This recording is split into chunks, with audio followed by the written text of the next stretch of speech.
அஸ்ஸலாமு அலைக்கும். இன்றைக்கி வீட்டில் மாவு சரியாக போயிடுச்சு. அதனால் அரிசி உளுந்து ரெண்டையுமே தனித்தனியாக ஊற வச்சாச்சு.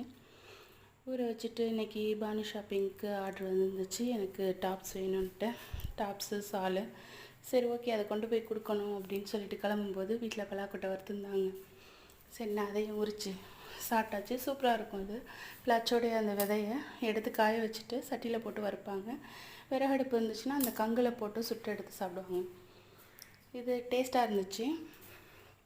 அது போக இது கொஞ்சம் வாயுவும் இருக்கும்னு நினைக்கிறேன்.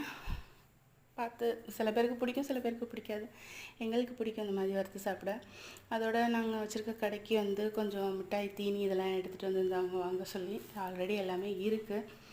சரி வந்துட்டாங்களே அப்படின்னு சொல்லிவிட்டு அவங்கள்ட்டையும் ஒரு இது மட்டும் ஜெல்லி மட்டும் வாங்கிட்டு கடையில் வச்சுட்டு அவங்கள அனுப்புனதுக்கப்புறம் நம்ம எடுக்க வேண்டிய டாப்ஸ் எல்லாம் எடுத்தாச்சு. அவங்க சொன்ன சைஸ்க்கு என்னென்ன டாப்ஸ் என்கிட்ட இருந்துச்சோ அதெல்லாம் எடுத்தேன்.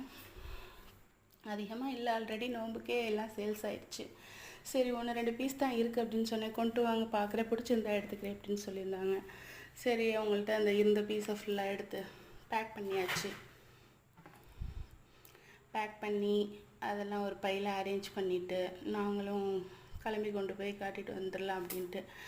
அப்போ அவங்களுக்கு பிடிச்சிருந்ததை எடுத்துக்கிட்டாங்க. அல்ஹம்துலில்லாஹ், அல்லாஹ்வுடைய ரிஸ்க் எனக்கு கண்டிப்பாக திருப்தியாக கிடச்சிச்சு. அப்புறம் நம்ம ஊற வச்சுட்டு போன மாவை வந்து ஆட்டி எடுத்து வச்சுட்டு படுத்தாச்சு. ஓகே, நெக்ஸ்ட் ஒரு வீடியோவில் பார்ப்போம். அஸ்ஸலாமு அலைக்கும்.